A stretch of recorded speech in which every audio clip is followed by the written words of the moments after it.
Meeting to order. The first order of business is to deal with the minutes from the December 18th meeting. Everybody had a chance to look at that? Haven't heard from anyone, so I assume we're okay. Motion we accept as written. Got a motion? Second. Got a second? Any discussion at all? All in favor, please say aye. Aye. Opposed, abstentions, the motion carries unanimously. Next item of business is the road foreman's and road commissioner's report. The roads are okay overall. They have been pretty icy with all the rain mixed in with the snow. Right now they're pretty good. We've had a lot of small storms that we've had to work overtime on. I'm sure it's cutting into our overtime budget pretty good. I don't have those figures, but these little storms cost as much as a big storm does. There's been a lot of small storms, so it's not just overtime, but it's sand and salt as well. Fitzpatrick's are going to bring us in some more sand tomorrow again. So as far as the equipment goes, the 09 Sterling was at Twin State. We just got it back this afternoon for an air dryer problem, a heater problem, and a wiper motor. The 07 F350, we replaced a couple of U-joints in the rear drive shaft. Otherwise, things seem to be running okay. And like I just said, the Fitzpatrick's are going to bring in more sand, so we have enough to get through at least a couple more storms. Steepway Road, Shannon emailed AT&T, and Shannon, correct me if I'm wrong on any of this, to let them know that the company that's installing the new tower had done major damage to our road, and advised them that they never got an access permit, they never got the company to get overweight permits, and they never had permission from the town to use that road during the winter. The company that was doing the work called Shannon back, and they're going to get the proper permits, and they said that they would bring the road back up to specs again. They can't do it now because the road's frozen, but they'll be doing it in the spring as soon as it warms up. And Shannon, you talked to one of the lawyers up to AT&T, you think? That's who I sent. I originally sent an email simply to get the correct mailing address, and from there it sort of exploded, and then I got a phone call. So it sounds like the company's going to, as soon as the weather gets better, be back in the spring to bring up the town spec again. Todd, is this the stretch of road that's not maintained in the Yeah. wintertime? Okay, so it's not creating a hazard? Not right now, no. Okay. Thank you. Anybody have any questions for Todd on the road foreman and road commissioner's report? Okay, is there a motion to accept the report? So moved. Is there a second? Got a second? Any further discussion? All in favor, please say aye. Aye. Opposed, abstentions? I abstain. Motion carries 4-0. Next item With of one business. abstention. You abstained, I'm sorry. No, he I didn't. Oh, So you abstained, said- okay, right, I'm sorry. Administrative assistance report, Shannon.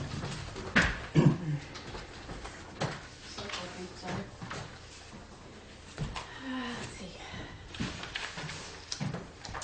I'm working on getting the town report done by the January 30th deadline, and it's pretty much the majority of my day, every day.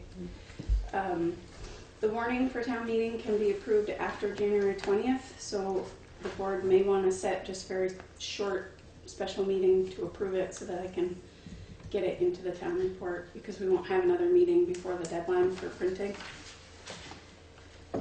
Okay, so January 20th is next Tuesday? Tuesday, and I think it's at 5 o'clock, the deadline.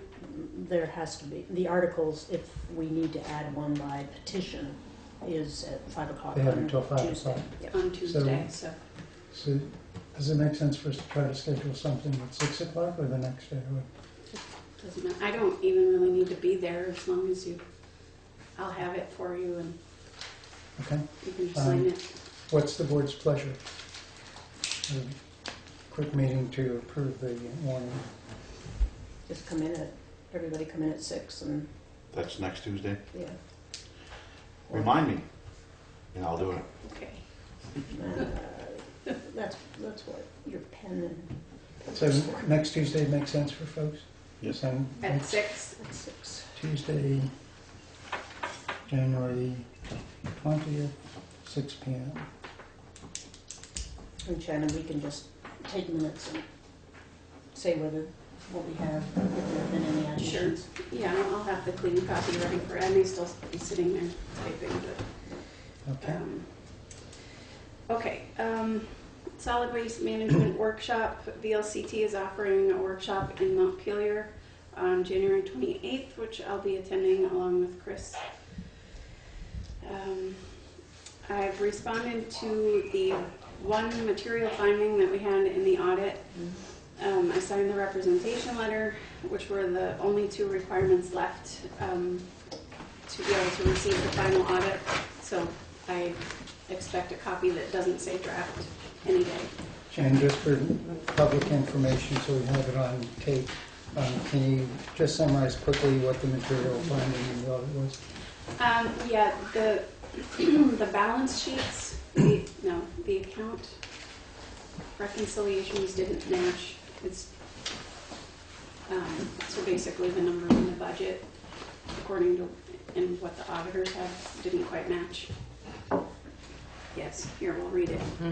Reconciliation of balance sheet accounts. That's all it is. Okay, and our response was? We recognize the error and will Take care. work on fixing that. Sounds good. Thank you. And what part of this goes into our town report? I mean, we Usually have they at least one. send us a letter that says that they have audited the books and that the full report is available on the web. The other thing that we've talked about is putting just the management letter in, because it's not many more pages than the letter that they normally send. So you could do that. Can we put the full audit on the website? Yes. We do. We do that anyway. And then in the town report, we direct them that there's copies here.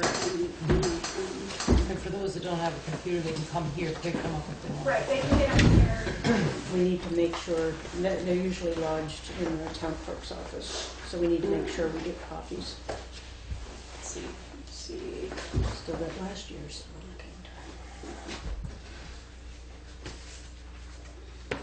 In years past, until about the last 4 years, the whole audit was included in the. That's what normally goes.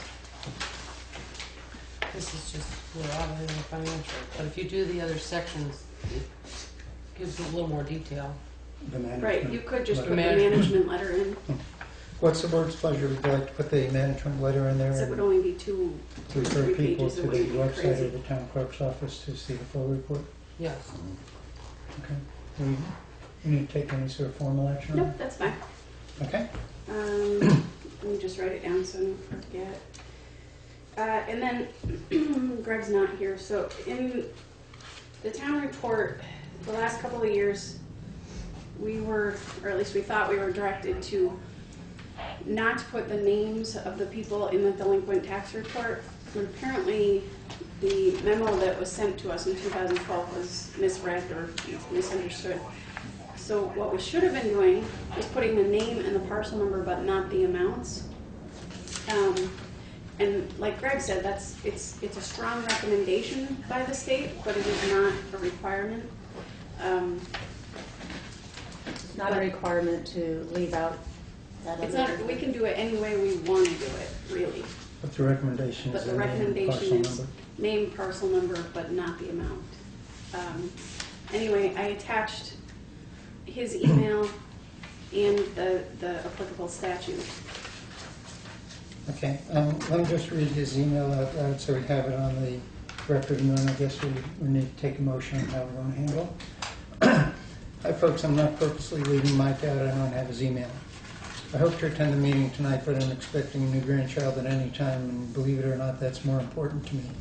Can you imagine that? Yeah. I've been on the phone with Tech State's office property valuation regarding the publishing of the delinquent tax list in the town report.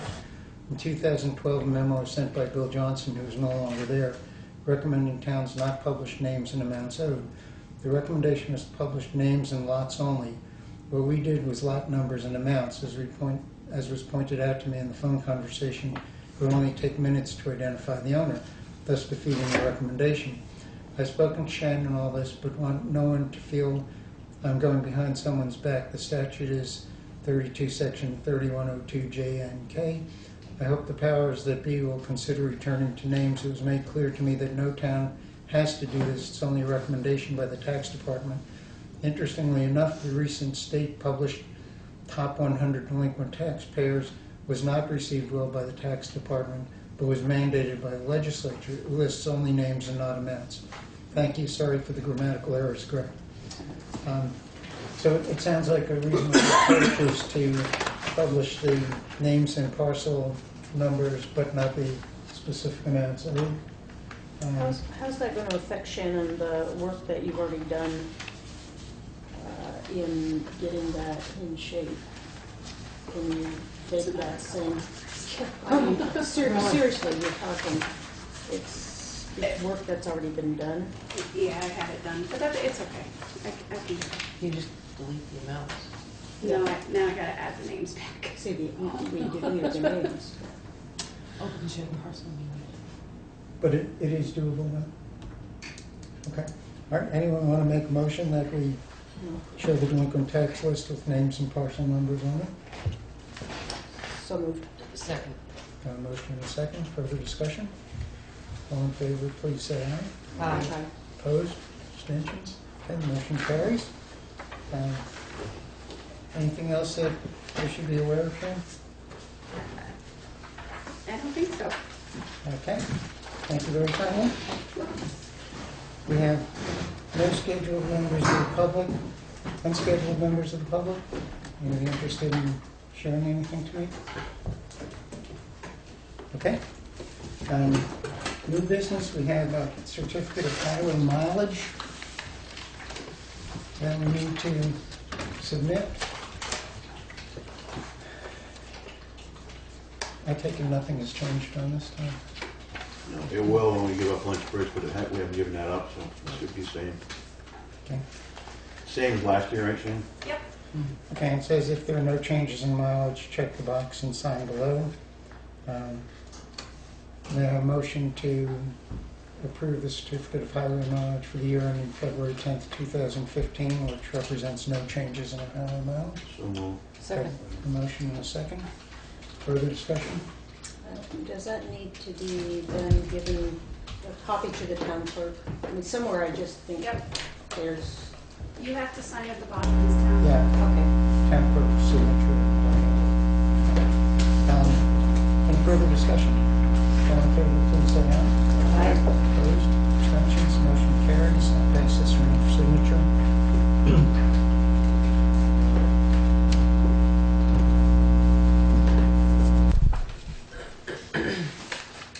Okay. Old business. The Wyndham Solid Waste Management District budget is the first time in old business. Yes. Johanna's still planning to come? It's kind of my fault because I didn't think you would move that fast, and I told her it'd be okay for her to eat her dinner and then show up. Okay, let's come back to that when Johanna's done with dinner. Okay, next item of business is the personnel policy. You guys can sign this in the meantime.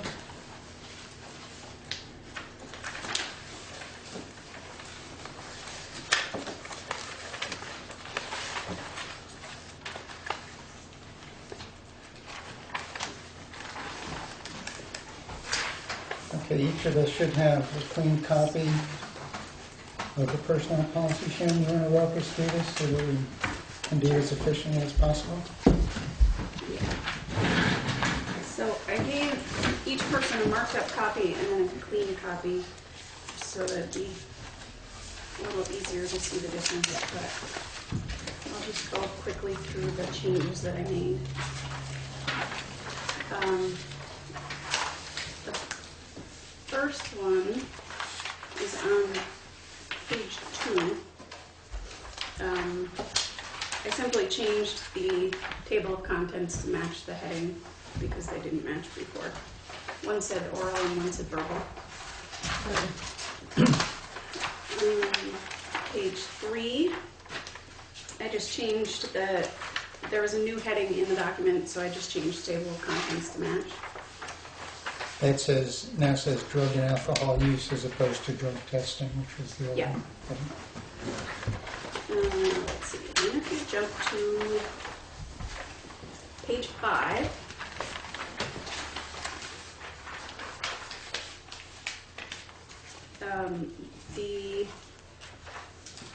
the words except for section 12 hospitalization and medical insurance and section 13 retirement was added. Section 13 retirement I think was always there, but medical insurance cannot be prorated now because of the whole changes.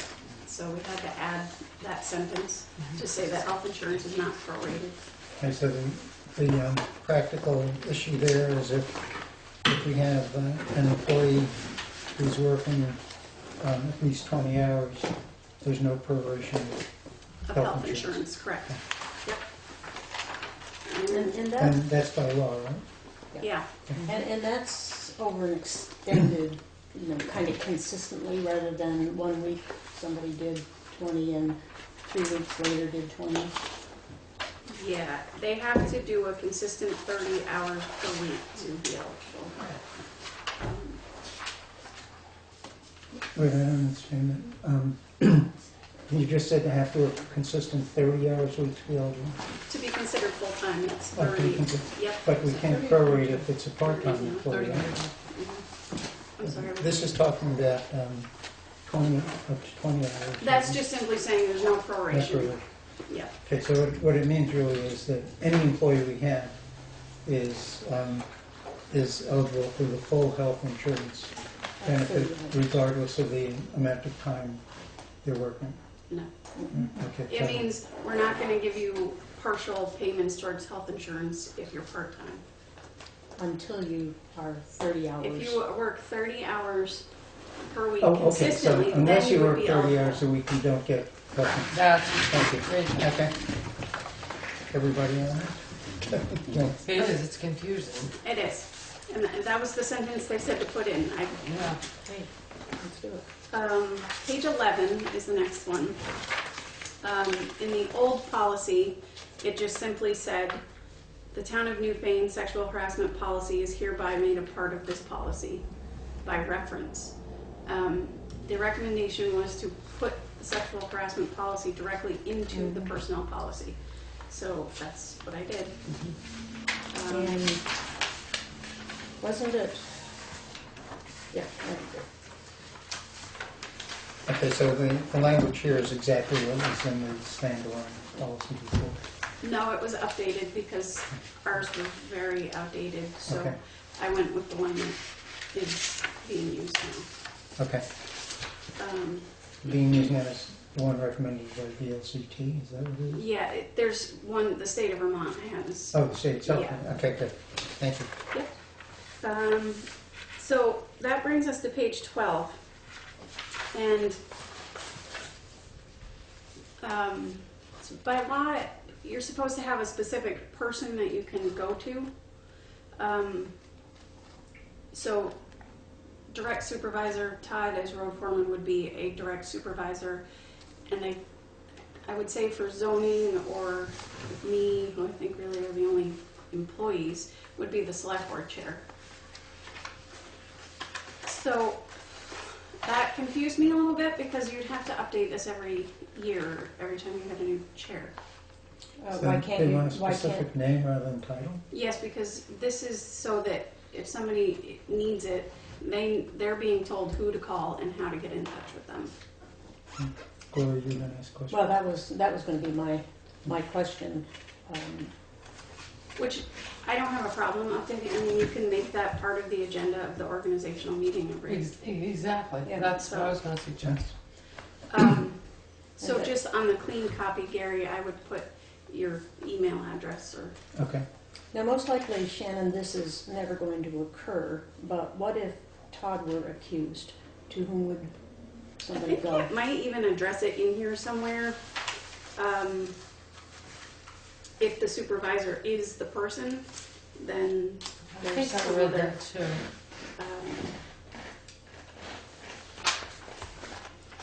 At which point you can always go to the Vermont Attorney General's or the Equal Employment. Okay, I mean, it's just, But there was somewhere a sentence about that. I just can't find it. well, both you and Chris must have seen it, so. I did. I remember seeing I it. remember reading it. I've got two listed anyways, like, let me just go back to the other Right, one. yeah, they can, exactly.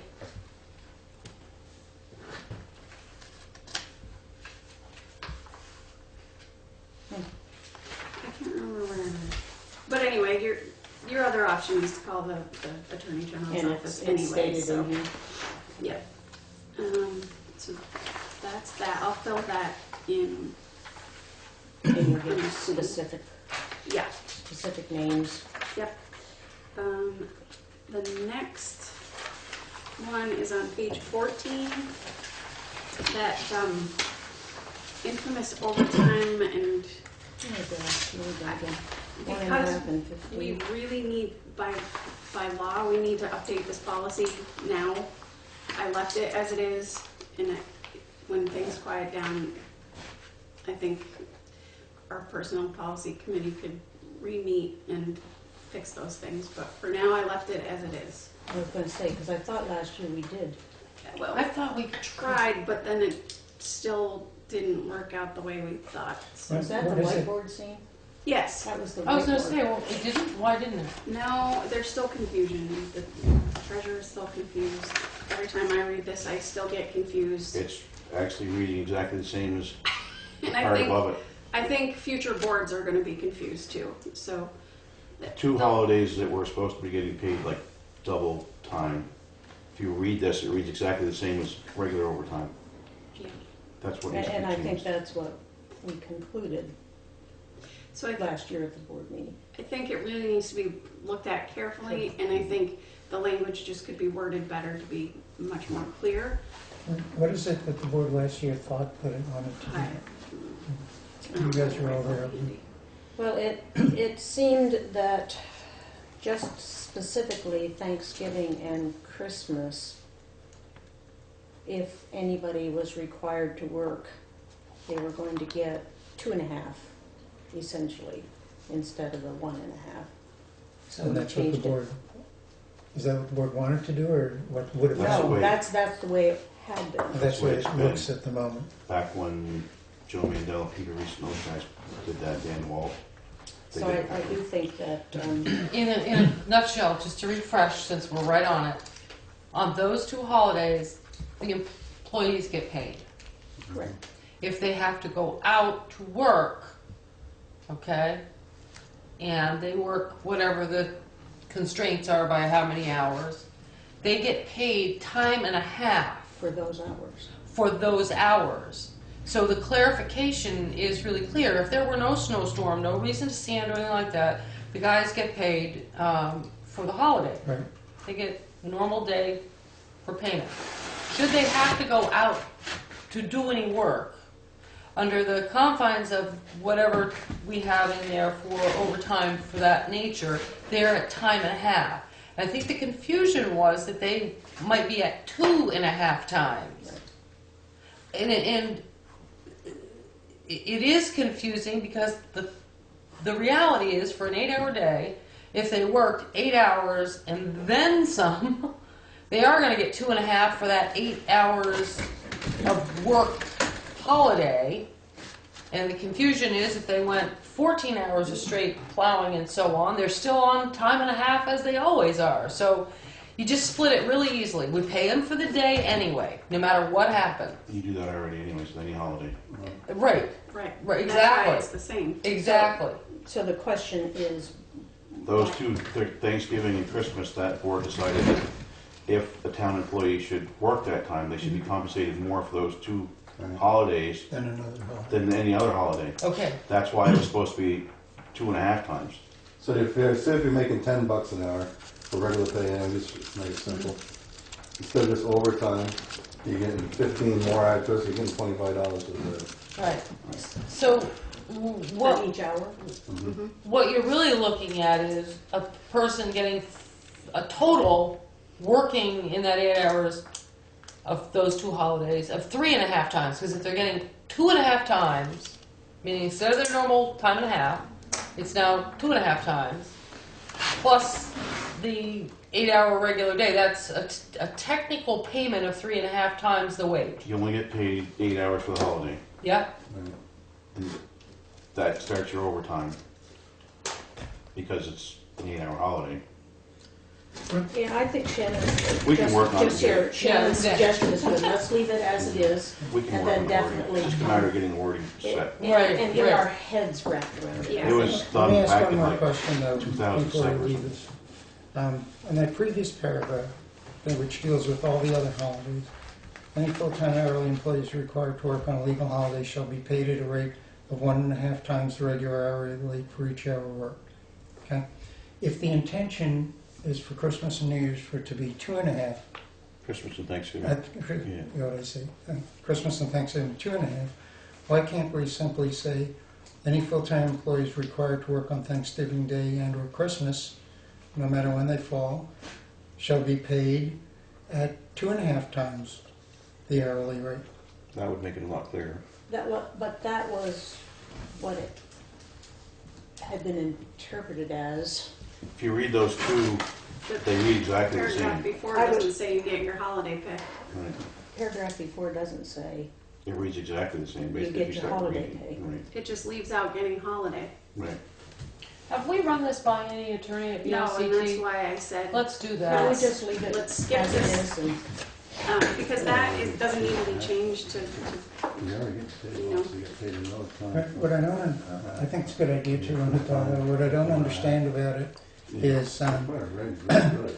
for any of the other holidays, it's understood that if the employees aren't working on the holiday, they're getting paid. And if they are working, they're getting paid at a rate of 1.5 times the normal rate. Mhm. So why should it be complicated to have Christmas and Thanksgiving simply to say, if you have to work on those days, get paid at 2.5 times the hourly rate? yeah. Why do you have to say But anything you've about got to that? come back to what how Chris is saying it, and it would ultimately be getting 3.5 times. No, not if we I were to think they'd we're be just paid. talking about. But seriously, we spent a lot of time, we had a whiteboard demonstration, and we didn't wrap our heads around it. Right. And really, we've got to, Shannon and I can work on it. Yeah. and get somebody who has more, The objective, though, is that the reimbursement will be at 2.5 times the hourly rate, Right. not 3.5 times.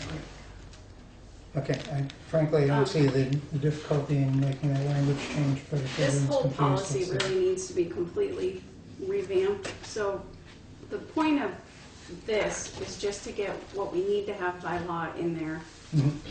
for now. Okay, And then I think, After a town meeting or something, when things Yeah. quiet down again, work on it some more. yeah, let me ask another question. So we're going to approve this in some way right now.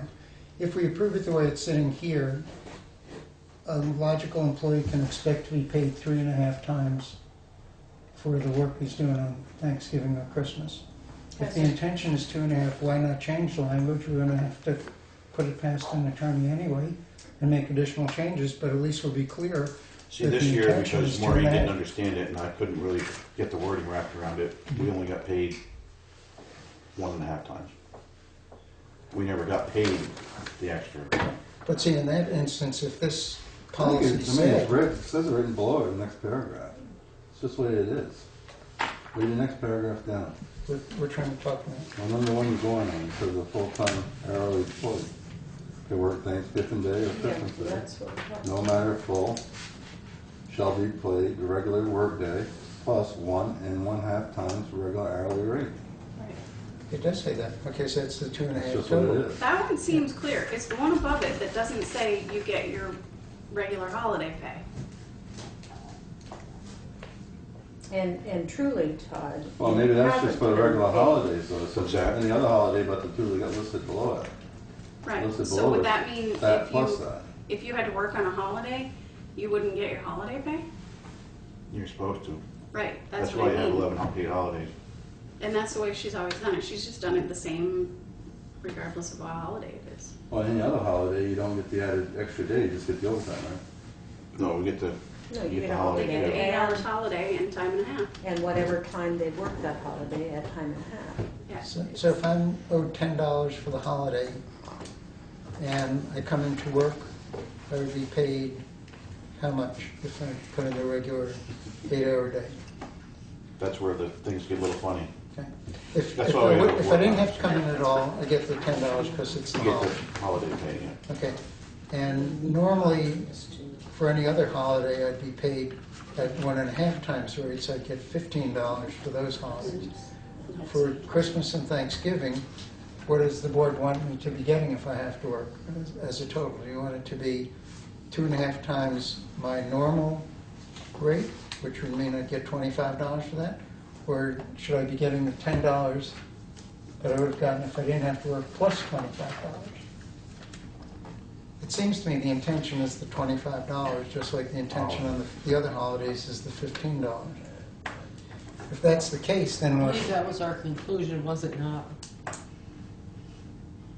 the intention is Yeah. the total is 2.5 times the normal rate. I don't know. I think that's the remember that. 2007 minutes on another board, and I think it really does need to be clarified. And what I'd also like to know is, from the 2007 board's vote during any Thanksgiving or Christmas holiday, what was paid and how was it paid? How was it done?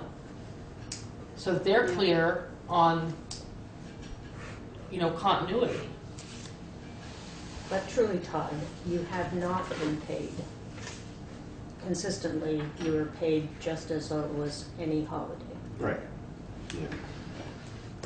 And we haven't, the guys haven't said much about it. You need to blow those storms away. Well, I think that Mike's point is a good one on this. The way it's written in here, if our intention is for the total to be 2.5 times, it's covered. And I wouldn't have any problem signing off on that. I would have a problem if the guys aren't really getting that. I mean, the board should do something about that. That'll be for the next board. Okay, Okay, so what we'll else? leave it as is for now. Okay, the next page, 15. We had talked at a prior meeting about deleting the sentence that says sick leave is to be taken in no less than 4-hour increments. So in the clean copy, that's gone. And the next sentence, I just kind of reworded it so it's a little clearer. It says the same thing. Yeah.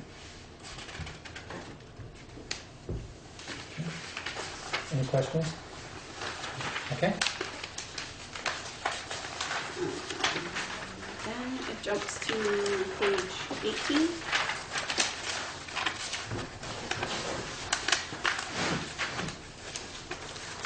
And the statute has changed for the tobacco use policy. So I just removed the old language, added the language that they want, which actually added a little footnote at the very back of the document. And I highlighted the spitting thing to see if we Let's give it. need to keep that or not. My personal feeling is why segregate it out? You felt they needed it, right? What's that? Yeah, I mean, particularly it seems clearer with the new language, so. I move to delete, employees are prohibited from spitting in or on any town equipment or on town property without spitting into an appropriate container. And such container must be kept with the employee and disposed of appropriately at the end of the day. Yes, we have a motion and a second. Discussion? This was in here for what reason? Was there a lot of spitting at some point in Yes. time? There was There a, was. There And it was a was spitting problem. going all over the trucks. What are you doing now? They're Not not chew it? supposed to. You're not supposed to chew it all, right? Well, they chew, but Container. there's only one, and he doesn't spit. So this thing's all related to chewing tobacco. It's making a mess of the trucks, yeah. Okay. So you Some of it was comfortable getting with it spit all coming over out? the loader, and the floor, the back of them. Are you comfortable with it coming out, or? Yeah, it's fine. this Like, I can manage it over there. I can do it. Okay. This supervisor told me. absolutely. No? Any other discussion about it? Okay, all in favor of deleting Paragraph 2 under tobacco use policy, please say aye. Aye. Opposed, abstention, motion carries. Okay. Drug and alcohol use. Okay, so the little 2 paragraphs that are still in there, they can be kept just so that you have a drug and alcohol use policy for general employees, and that's okay. Okay. The next, General as opposed to the drivers. exactly, because there's a completely separate policy for the CDL. So the next paragraph comes out because it doesn't need to be there anymore because you It's have a going to full be a separate policy. policy. Mhm. Everyone okay? Yes. All right. And the next paragraph is directing the employees who do have a CDL to go to that other policy. And where's that other? We're going to deal with that next, Okay. right? You got it. Okay. Okay. And that's it. No, it's not. At the last page, I just wanted you to see that there is a tobacco use footnote at the end of the document that inserted itself. Well, this one. Would that not, I mean, do we have Yeah, there it is. It's in just on there footnote indication in the It is. text? Yep. And wouldn't that normally just go at the end of that page? I don't know, but I'm probably not going to play with it. That's And that- fine. It was Fine. just- It's an appendix, so. When I inserted the legal language, it Yeah. inserted that, and Yeah. okay, you can stay. It's all right. So Okay. that's it. Does anybody have any other thoughts on the personnel policy, or are we ready to look for a motion? I move to adopt the personnel policy as we just amended it. Okay, got a motion? Second. Got a second on it? Further discussion? All in favor, please say aye. Like, Aye. Opposed, abstentions, motion carries unanimously. So does anything need to be changed on this copy that we should sign? Yeah, so I'll change it, and you can sign it at the end of the meeting. We'll have it. Okay. And this one is really nothing we discussed. It is It is what it is. is. And that's referenced in here. The only thing we really had any ability to change was the name of the municipality. That's good. Yeah. Okay, next item of But it business, does have to be adopted. does have to be adopted? Okay, so we need a motion then to adopt the drug policy, or what do you do? The CDL drug and alcohol. Right here. Town Newfane drug and alcohol policy for CMV operators, and this is essentially just word for word what the state is requiring. Mhm. Anybody have any problems with our adopting this? May I have a motion, please? so, Got a motion from Todd, second from Mike. Further discussion? All in favor, please say aye. like, Aye. Opposed? Abstentions? Motion carries. This is the copy you want us to sign? No, that's yours. There's a nice clean single-sided one. Okay, thank you. Thank you, Shannon. That was a lot of work. You're welcome. Much needed. Okay, drug policy's coming around for signature.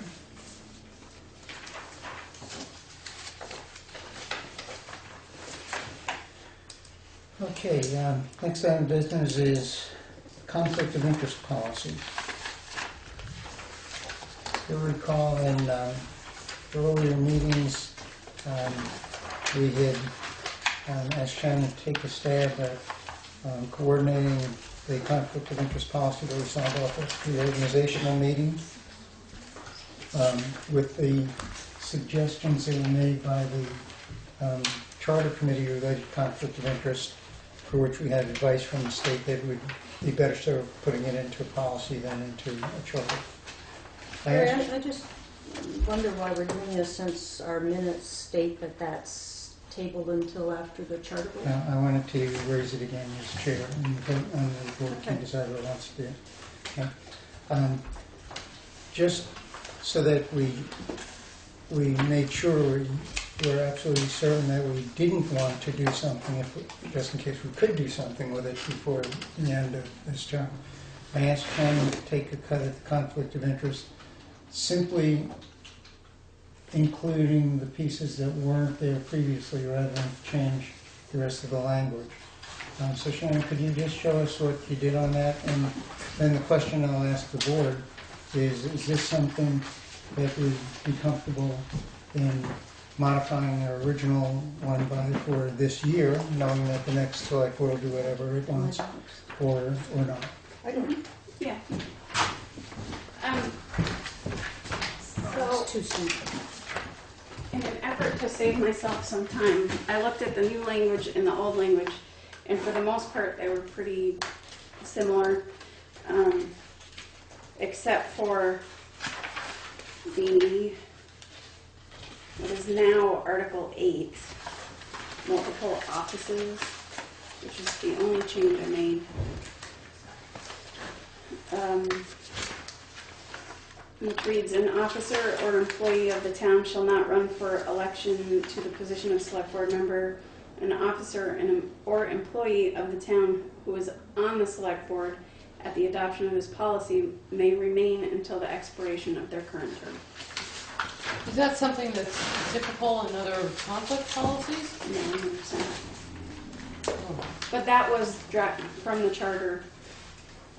Yes, right. And that was really the only one that didn't match up in some form to the rest of the policy. So really, until you do the charter, you could take that out of there, right? It is out of there. I mean, essentially, It's not in the charter. she's saying. No, I mean, on here. If the charter, Unless you're gonna make it all of a sudden, even with no charter, that no town employee can run for Right. any elected position. And I don't think anybody from the public's voted on that yet. No. Right, so. So why don't we take it out of there? Why are we putting it in there? Well, we don't have to do This is a anything. draft. We've already approved. Yeah, it's already approved. Except that. Right. what's approved? That paragraph is not approved.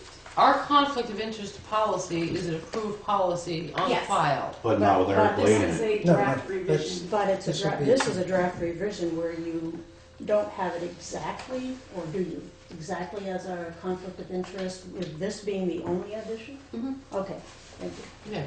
But you're raising a good point. The conflict of interest policy, even though it says town of Newfane conflict of interest policy, really is something that the select board imposed upon itself.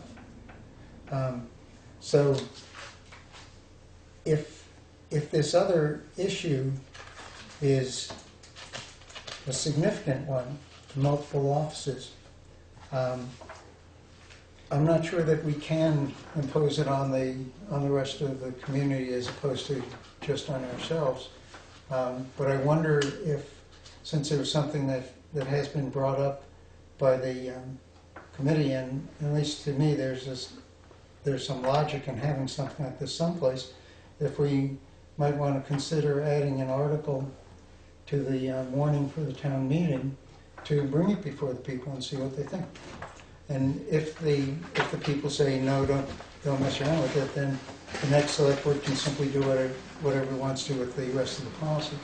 If the people, on the other hand, think it's a good idea, then the next select board would have that direction from the voters to try to come up with a conflict of interest policy that's broader than just the one that the select board imposes upon itself.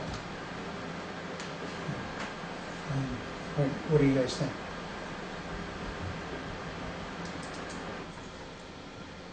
It sounds to me like it doesn't make sense to include Article 8 in here without some indication from the town of how. That's what I was saying. Absolutely, That absolutely. was my whole point. was Mhm. Why is this in here without?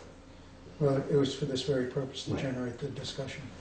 I personally don't seem to have too much of a problem with it, but there may be other people that work for the town that someday may want to run for an office, and I think we should hear from the public on that one. Would it make sense then to add an article to the town warden that would say something like, shall the voters of the town of Newfane vote to establish a conflict of interest policy on multiple officers, that an officer or employee of the town shall not run for election for dissolution of select board member, an officer or employee of the town who is on the select board at the adoption of this policy may remain until the expiration of their current term.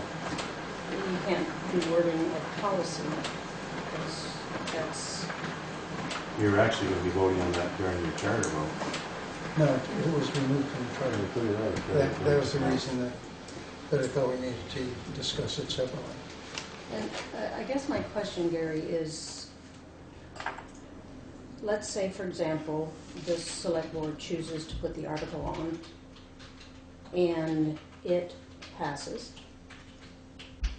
And then, as we look at the Vermont League of Cities and Towns, Todd being the road foreman is not a conflict of interest. My being town clerk is not a conflict of interest. Would you be able to override, or the voters of Newfane override what really is, it's legal to do? And so I see that having been maybe part of the charter, but I'm not sure you can, and it would be very important to check with the Secretary of State's office on that. The Secretary of State's office, of course, the one that said we're better off pulling it from the charter and doing it as a policy because it could be changed. The next select board would have to figure that out. Another way to do it is as a bylaw, and you go through the entire process then. But What it seems to me bylaw? the select board can propose a bylaw, the town can, we can hold hearings on it, and that would then make very clear what the town's legal view is. But based on what the Secretary of State's office told us on the charter, it seems that if the voters would adopt this, then we've got a clear direction. That it sounded like that could supersede the general okay that the state has on these things. Simply the town saying, for whatever reason we want to tighten up, or the town may turn around and say, we don't want to bother with it, in which case nothing changes, but we'll at least have brought it before the people. So essentially, this is so crucial in your opinion that it warrants an article. In my personal opinion it is, but that's Okay. one person's opinion, it's up to the board. And I tell you why it is so important, my personal opinion, and that's that even though the state doesn't consider our current situation a conflict of interest, I think if each of us look realistically at how things have unfolded over the past year, or 2 or 3 or 4, that there are clearly conflict of interest issues that arise. So, to hang ourselves on the state statute that says it's okay if it's really creating conflict of interest issues, seems to me not to be a responsible course of action.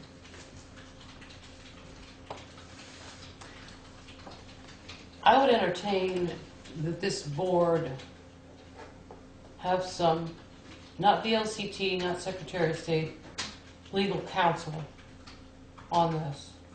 It seems to me that what is legal or not, okay, is not what constitutes a conflict of interest. A conflict of interest may arise because the party who is sitting in a position has a conflict. And one of the things that I see, as you've brought out over the last 3 or 4 years, there are conflicts here. And those conflicts should be much more clearly defined and handled. And I think that if they can't be, then one of the ways you do that is the board itself, if it has an issue with it, instead of second guessing it or getting quasi advice here or there, has an actual attorney that reviews what's going on and advises the board. That would go a long way, I think, to settling some of the issues. Clearly on a conflict. Within our own conflict of interest policy, going back at least the 3 years that I've seen, the board itself can mediate conflict. It's written right in here. I think our management of what I see for conflicts in a lot of cases hasn't been done and hasn't done even according to our own conflict of interest policy. And I think maybe it should be managed a little bit better.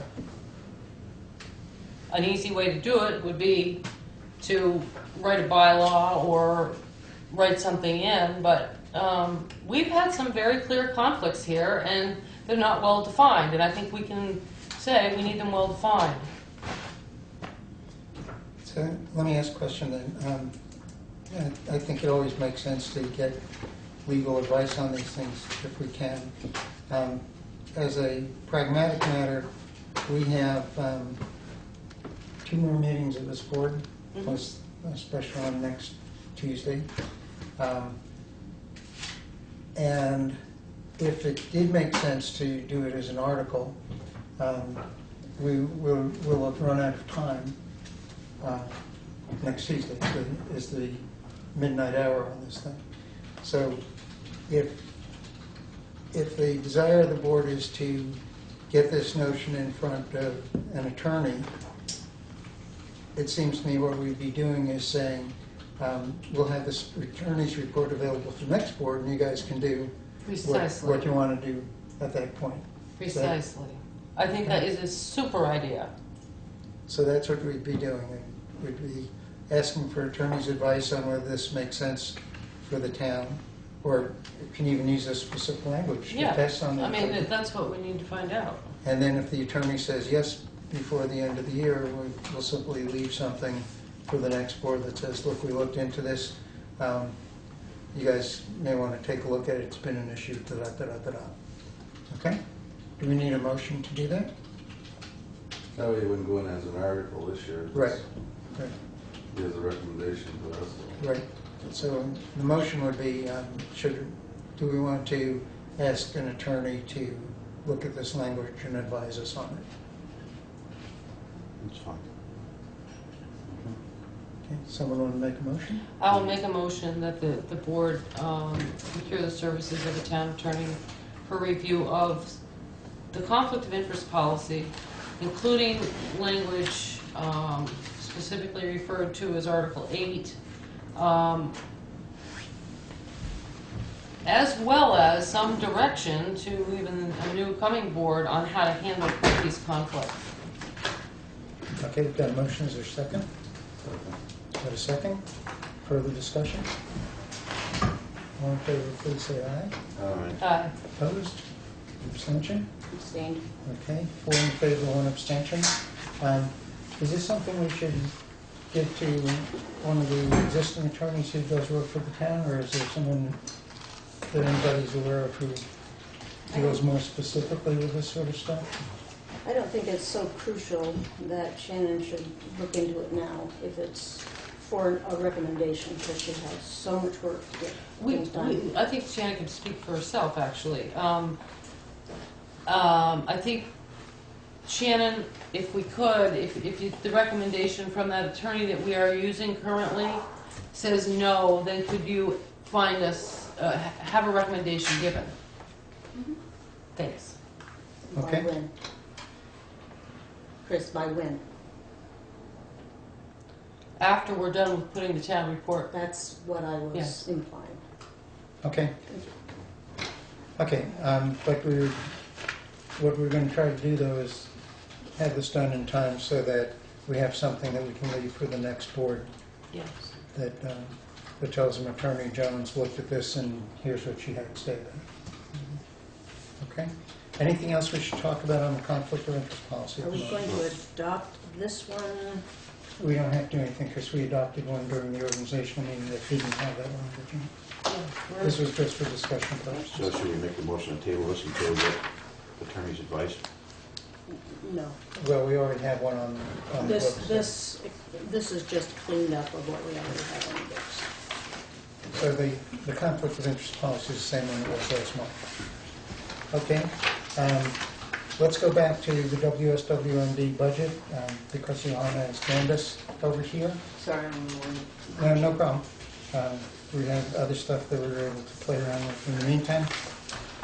Okay, there was a meeting of the Wyndham Solid Waste Management District last Thursday, I guess it was, which was in part to ratify the voting on the budget that had been done at the previous meeting.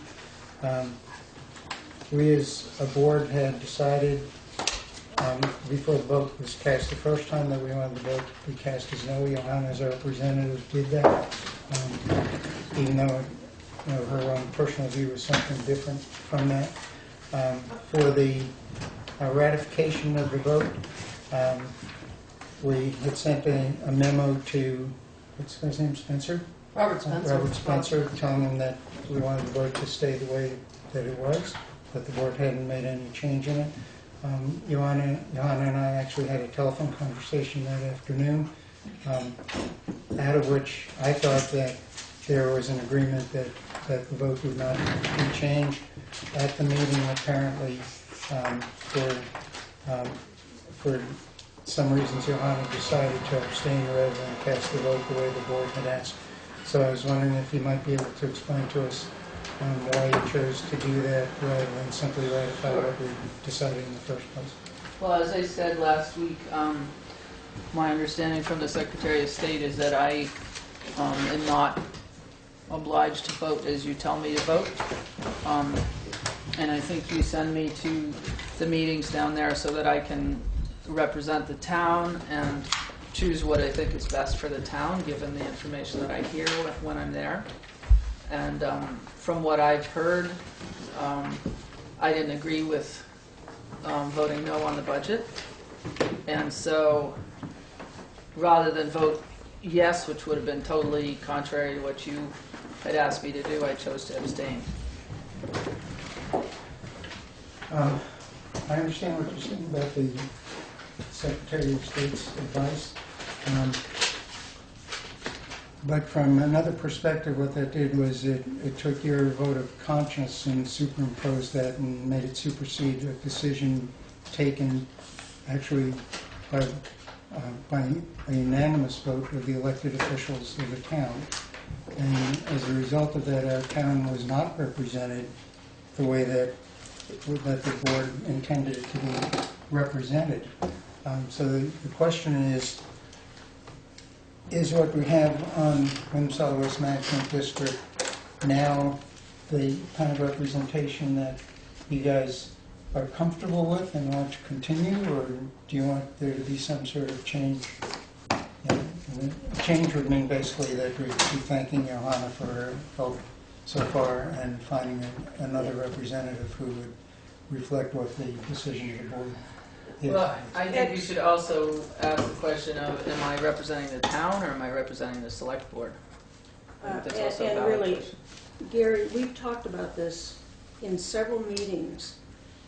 Johanna, I apologize for this, what I consider to be abuse.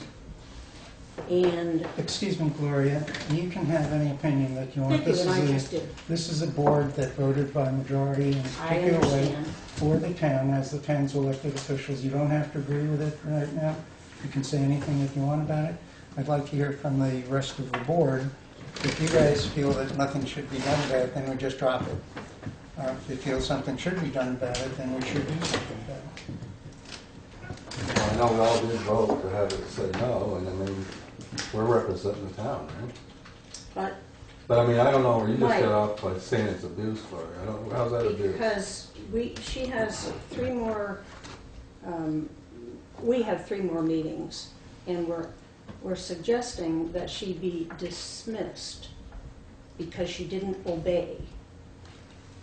And that's doing a disservice to Johanna, who went to these meetings. And if the Secretary of State did say, and did, that we had no right to do that, We are just taking ourselves as 5 people, and we were elected to take care of budgetary. This is one person who's done her work, and you're basically slapping your hands and saying bad, bad. And I think that's insulting. Well, it isn't. I had a phone call from one voter who said, I would like you to vote yes on this budget.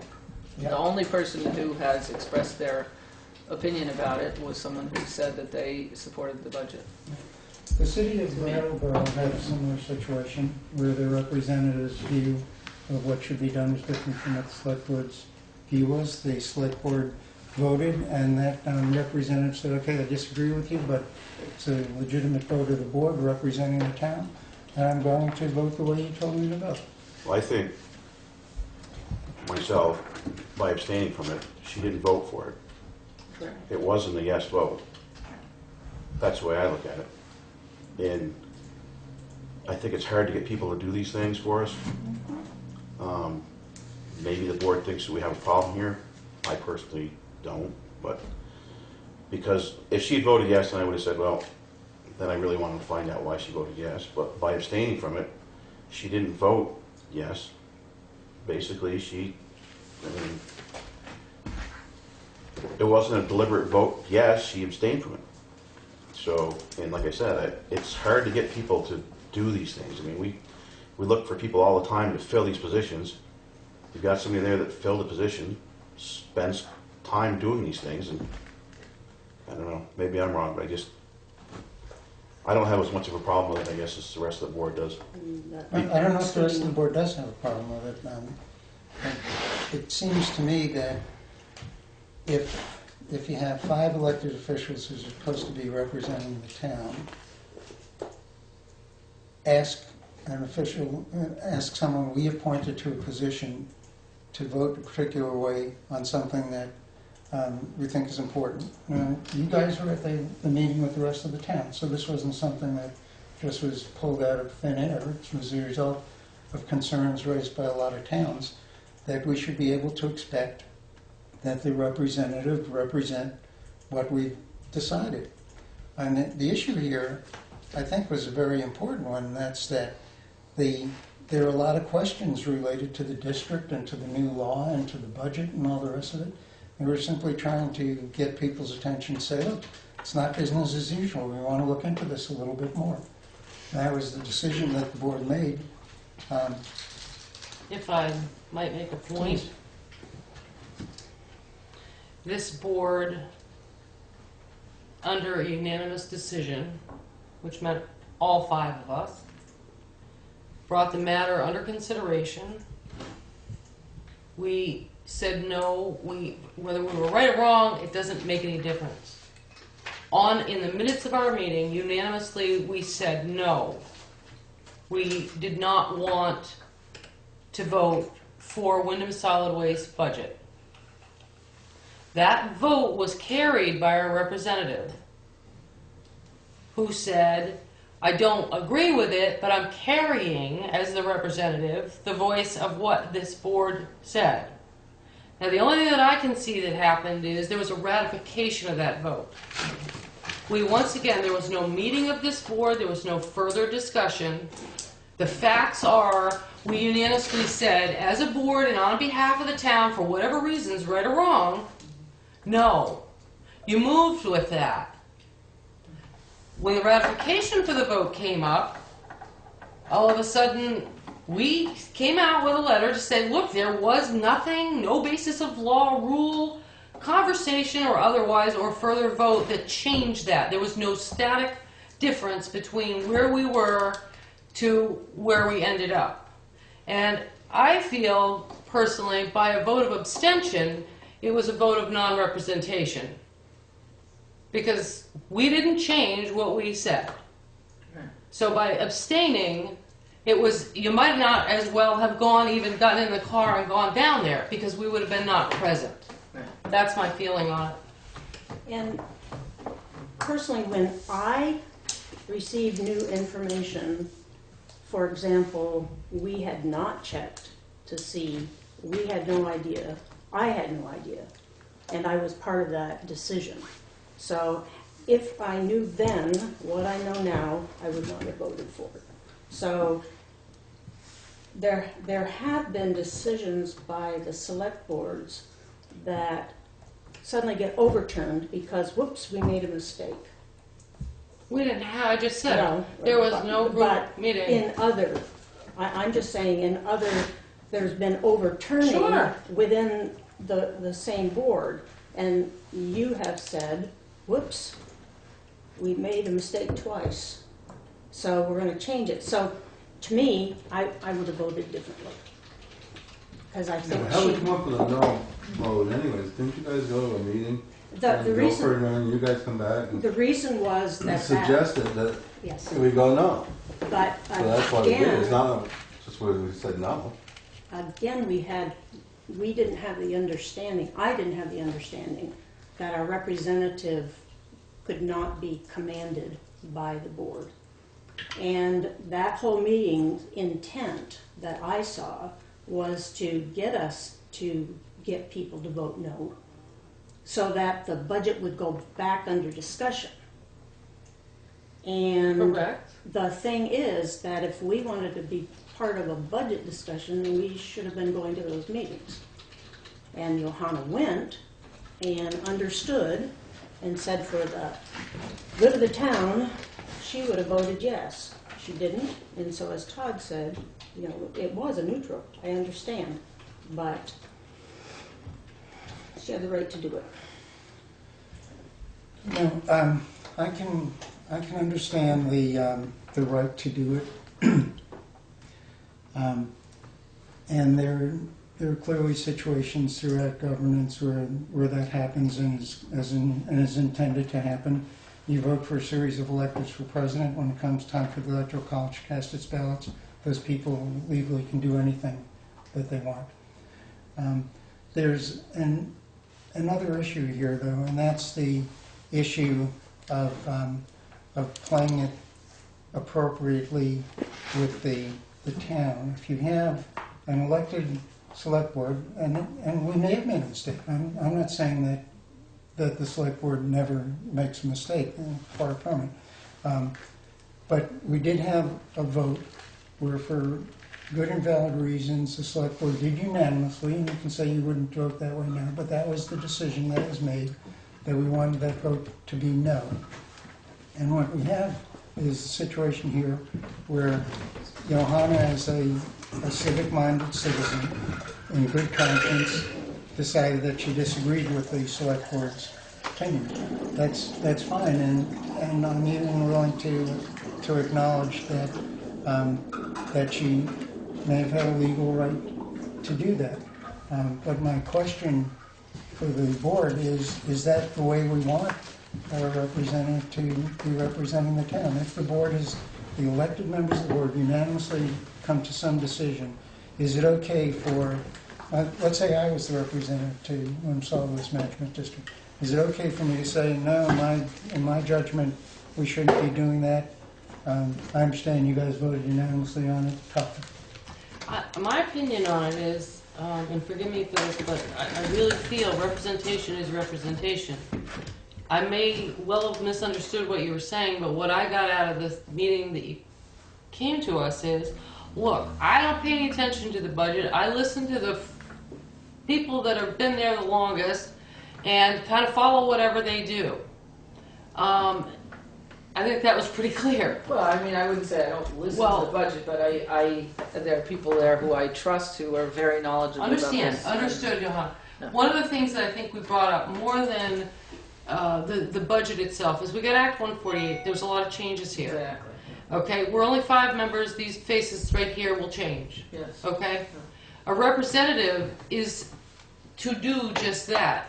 If you see a board, which never in the course of probably 25 years of the town of Newfane has anybody said, no, I'm going to vote no on a budget.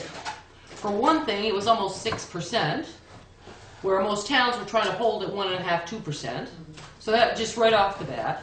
But secondarily to that, there are changes. There's a lot of changes. Exactly. We don't know what's coming up. Right. And so what we're saying is, even as a representative, the duty is to come back to whatever faces are here. Even if you thought we were wrong, in my opinion, you come back and you say, look, I've learned some more, here's what I think. Right. I really feel like this was the wrong decision. Can you have a meeting and change this vote? Because it's going to be ratified next week. Sure, I mean, I can say that I maybe have not come and told you guys as much as I maybe should have, but I do have to say in my defense that Bob, you know, the head honcho has come here 3 times in the All last we've year. ever talked about is the canisters, and that's it. I mean, no, it never really had a whole lot to do in relation to the I upcoming mean, you know, the changes. truth is it's a pretty complicated Yes, scenario down there. exactly. And, you know, there's some basic things that come out of it that affect us up here. You know, there's how much does it cost? What exactly are we getting? You know, what are we looking at down the road? And those questions, especially what are we looking at down the road, those are big questions. And I think it does not at all serve the town of Newfane to think of going it on their own or, you know, shooting down the budget, because they are positioned right now to deal with this. They know as much as can be known, and they're as capable of dealing with it as anybody could possibly be. They're coming up with documents that have to do with, you know, what do the haulers have to do? Understood. You know, there's a lot of stuff that they are figuring out for us, and you know, I think the overall budget increase you're looking at maybe $1,500 is the increase you're talking about. I think my greater point was what I made earlier. This board met, whether you think we made a right or wrong decision, the board unanimously said, the town carries the voice of saying no to this budget. And there was no change afforded by the representation here. We didn't hold another meeting, we didn't change our vote or modify it. So when you voted no, the ratification of that was still no. There was nothing in technically speaking, in the middle of it. So the town still says what it Except that said when before. I came to you, I said to you, you know, you don't actually have the right to tell me to do that. She did say You that. know, Yeah. I took I got you. into I got account you. what you said, and it changed the way I voted. Had you not told me that, I would have voted yes. Mhm. So I changed the way I voted because of what you had said to me. Again, I don't agree with it, but I chose to abstain. I think even had I voted no, it wouldn't have changed the outcome of the vote in the end. I understand if you decide that you think you need a different representative because I'm not doing exactly what you want to do. So be it. You know, I've got other things to do with my Thursday evenings, frankly. But I will continue to do it if that's still works for you guys. I do have information to tell you about what happened down there, you know, last time I was there, if you want to hear it. I sort of view my job as, you know, going to represent the town, listening to what the problems are on this end and what the problems are on that end. I think I probably should be coming in at least maybe once every other month to tell you, you know, what's the latest. Yeah. And again, I accept that I didn't do as good a job as I probably should have on that front. I don't think any of us were facing all these changes, Johanna. I think that's the greater point here. There's an awful lot of changes that everybody's going to be assimilating with. So where years ago we might not have even asked a question, pretty much we didn't. I saw board after board, okay, nobody's there. You're not going to be able to do that going forward. There will Sure. be considerations for Absolutely. every single one of the towns in this district. Absolutely. So I think it's important to do that. I think we need to move on to this, but I certainly can't see that we need to change the rent. Okay, she made a mistake, she's admitted she's made a mistake, let's move on from here with this thing. She's doing stuff for the town of Newfane to represent us. Yeah. Just sit here and just keep dwelling on this, to me is ridiculous, so. Is that the case? Todd saying that you think you made a mistake. Is that what you're saying? No, that's not what I understood. What I said is the mistake that I accept having made is not coming to talk to you more frequently about what's going on down there. Does the board want to do anything at all with this one way or the other? I'd love to move on. Well, I would like to hear what it is she had for information. Sure, so they have come up with a first draft of permitting that they're going to give to the haulers. So all the haulers in the town of Newfane are going to have to get a permit, which will go through the Wyndham Solid Waste, which is a great thing that the town doesn't have to deal with it. There's about a 5-page paper, which is again a draft, and I don't think they really are ready to release it to the town, but it talks about this variable rate pricing ordinance. You know, it lays out exactly what the responsibilities are of the haulers, and the whole goal of the thing is to oversee the waste removal process so that it's done responsibly and environmentally soundly. So that's one of the sort of paperwork thing that they're trying to get squared away. When I was there the other night, we basically went through the minutes. We talked about the fact that as a cost-cutting measure, they are laying off a number of people at the plant to try to save a little money. This is an annual report from Bob Spencer, which I could read to you quickly if you'd like. It's just a page. Wyndham Solid Waste Management District Annual Report to Member Towns. July 1st, 2014 was the start date for implementation of Act 148, Vermont's Universal Recycling Law, and Wyndham Solid Waste Management District staff and town supervisors have spent considerable time assisting member towns in gearing up for the law. Most town transfer stations were already offering recycling along with trash collection, so they were in compliance with the first phase of the law. However, starting July 1st, 2015, variable rate pricing, that's what I was just talking about, or pay as you throw becomes mandatory, and the district will pass an ordinance on behalf of member towns that requires trash haulers to register with Wyndham Solid Waste Management District and provide a copy of their VRP plan. For information on Act 148, please visit the Management District's website, and they have the address. I just sent this to you, Gloria, so you can pass on. During the past year, Wyndham Solid Waste continued to operate our 20-year-old dual stream material recycling facility, or the MRF, in Brattleboro, losing significant amounts of recyclable materials to single stream programs being offered by some haulers. Dual stream means that you have glass, cans, and paper separated, whereas in some places now they're putting it all together, which is a messier way, and you don't get as much money for the materials when you sell them. The district has over 100 roll-off containers that are utilized at town transfer stations, like the ones we have out here, and 24/7 recycling drop-off centers. And district trucks haul the boxes to the MRF, the facility in Brattleboro. The district decided to continue providing the 24/7 recycling boxes until at least December 2015 to determine the impact of Act 148 on quantities of recyclables dropped off and the extent of illegal dumping of trash in the boxes. Due to a stagnant world economy, both the volume and value of the recyclable materials collected has decreased over the past 2 years, necessitating a 9% increase in the assessments to the member towns for FY 2015. Fortunately, the increase in the FY 2016 budget was contained to just 5.6% despite additional educational program requirements of Act 148. The district conducted 8 household hazardous waste collections this year in Brattleboro, Guilford, Halifax, Newfane, Wardsboro, Westminster, Wilmington, and Winhall. A total of 595 households participated in the collections. Wyndham Solid Waste Management District has increased household participation rates in the HHW collection every year since 2010 through use of direct mailing notices to residents.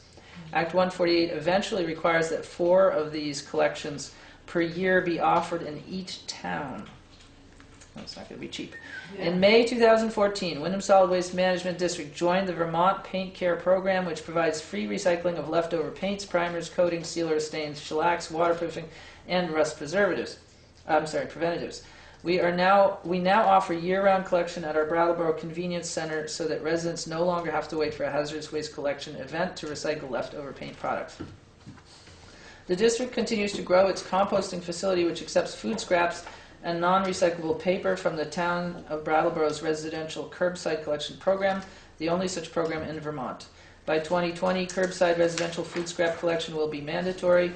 Our composting facility is also processing food scraps from supermarkets and other large generators. With a grant from Vermont ANR, that's the Agency of Natural Resources, composting programs are being established at 4 regional middle and high schools in the district. In addition, the district began selling its compost to residents in the fall. A project was started in 2014 to install solar panels on the 25-acre closed landfill owned by Wyndham Solid Waste Management District. This will directly benefit member towns by providing lower-cost electricity to towns and school districts. The district offers tours of our facilities to schools and interested residents. We also provide educational materials about reuse, recycling, composting, and we sell discounted backyard composters at the district office. Sincerely, Robert Spencer, Executive Director. Okay, thank you, Johanna. Are we ready to move on now, or other questions for Johanna? Okay, thank you very much. The next item of old business is capital policy. Shannon, do we still have clean copies of that around? I think there's something we were going to be reviewing. I don't remember looking.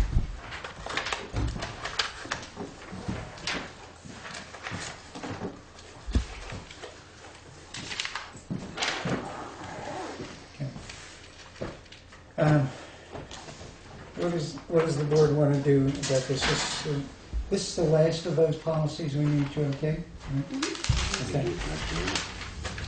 Okay, so we're all willing to say we'll really read this between now and then so we can vote on it. Yeah, somewhere I lost that one totally. I can make copies and put them in the mailboxes. Okay, if you would, and put it on the agenda for the next meeting. Okay? Was this one where we had some questions, though? There's just 2 blank The amounts. amounts. Okay, yeah. Just so people know what we're talking about, the issue here was how we want to fill in the following blanks under capital expenditures. For purposes of the capital improvement plan, a capital expenditure is defined as any expenditure for land improvements, buildings, building improvements, vehicles, or equipment costing more than X numbers of dollars.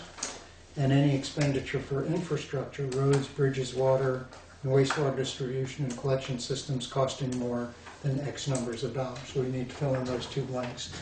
And then if anybody's got any thoughts about the other language in here, we should be prepared next week to make whatever changes those are and vote on it. Okay? You just said next week, did you mean I mean next next meeting. meeting? I'm Okay, sorry. because we are going to meet.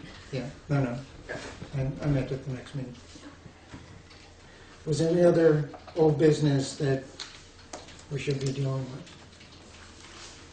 I'm not Okay. sure if it's old business, and it's really nothing that I put on, but I emailed everybody to tell you that Fairpoint did not put any of the town of Newfane's listings in the business section this year. Last year, we had what's in parentheses, and each one of you have got a copy, and this year's, there's nothing. They So- didn't list it under 2 for town or something? We looked. And as a consequence, I had 2 calls at home this last weekend to get our animal control officer's telephone number because we had nothing listed in the phone book. And during Irene, I worked with, when we had the whole relay station go down, we worked with Connie Faircloth. And then by last year, it took 3 years because, was it 4 years ago at Union Hall, we had to put in a phone for a presidential primary. And the only number that they had for the town was the non-emergency number for the fire station. So it took a year for us to sort that out. And then in reply to an email that I sent to Regina Spillane, who's kind of looking over this, she said, the only number I have is 365-7590. And I emailed back and said, no. So they're looking into it. But at this point, I don't know how we get this out to anybody, but you cannot find anything. We can't find the fire station, we can't find the town office, we can't find the town garage. It's all gone. This question, Other towns listed? I haven't looked. Yeah, they do. I went through it Okay. the night. We're about the only ones missing. Maybe the select board ought to write a letter to them. From the whole book or just the business section? Well, we're only listed in the business. They don't put it under the other. No, they don't put it in residential anymore. Okay, couple of thoughts. One is this question that was raised over here, should we be sending a formal letter to Fairpoint explaining the problem that they've created over here and asking them to make sure it doesn't happen next year as well? So I Yeah, don't list think the there's numbers much that more need to be that put in can there. happen. In that letter, list the Include the numbers. numbers. that should be See, in there. and one thing that, we have a very different type of telephone company, and maybe not that many of them have, what are we, One Earth, or, It's either Earthlink or One Communications, we get those either. and so every single number that's listed, town garage, our numbers are owned by the same company. And Fairpoint can't do anything unless they get permission from this company, and we had it all set. 3 years later, we had it all set last year. So they're gonna, I think a letter is good, but it's gotta be tracked as who just dumped us. And did they dump us because we have this odd telephone company? We don't know. Frustrating. Would it make sense to invite a Fairpoint representative to come talk to the board about it, or wouldn't serve a purpose? It wouldn't. Okay, so it's just an issue. Stryker, okay? Yeah, Yeah. but Regina and, yeah, and yeah, exactly, that's engineers. These are office people, and they said, we're gonna track down who did that.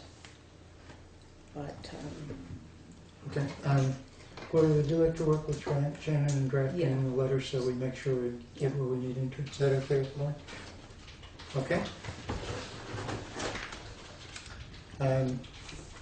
Unfinished business, we have personnel evaluations to talk about. I would take a motion to go into executive session on that so we can finish that up. I make a motion to go into executive session. before we do that, do we have any significant correspondence that needs to be, There's just so that people could pack up? And will we have any, Okay, can you hold the motion for just a second, Chris? This is the correspondence that's come in to all VLCT passive member municipalities. They sent us a wall calendar. They've enclosed reminders about upcoming passive workstrong webinar. Final item, who'd call it VLCT is a handy cheat sheet on getting in touch with them. This is the webinar announcement, in case anyone might be interested in that. And then we have from Gail Woodcock, good morning. I'm just curious as to why we're having special elections 6 weeks before town meeting. Thanks, Gail Woodcock from Fibermark. Okay. should we just send a response to that? Is this in regard to the charter vote? Well, yeah, we could ask Shannon to just re-advise her and have her look. Her question is why Why? before town meeting? You know, we can do I could have the, just answered her, but I really didn't. Well, It was a decision of this law. and the question would actually come up at the course of the charter hearings, and I thought that Greg Record remembered much more clearly than I. Part of the rationale for it is that we had been advised that there's a lot going on at the town meeting, and this is an important freestanding issue that it made sense to do it separately. But what I would suggest is you try to give Greg a call, and so you can get the exact language on that and who the point of reference was. Yeah. Okay. Anything else we should be doing about that? Okay. Anybody aware of other correspondence? Okay, then I think we're ready for your motion now. I'd like to make a motion to go into executive session for personnel discussion. Is there a second? Second. Have a second? All in favor, please say aye. Aye. Opposed, abstentions? Okay, at 8 o'clock, we're going into executive session. Thank you all very much for joining us today. Thank you. You're welcome to hang around until after the executive session. This is So you can do personnel. payrolls and Yeah. look at that.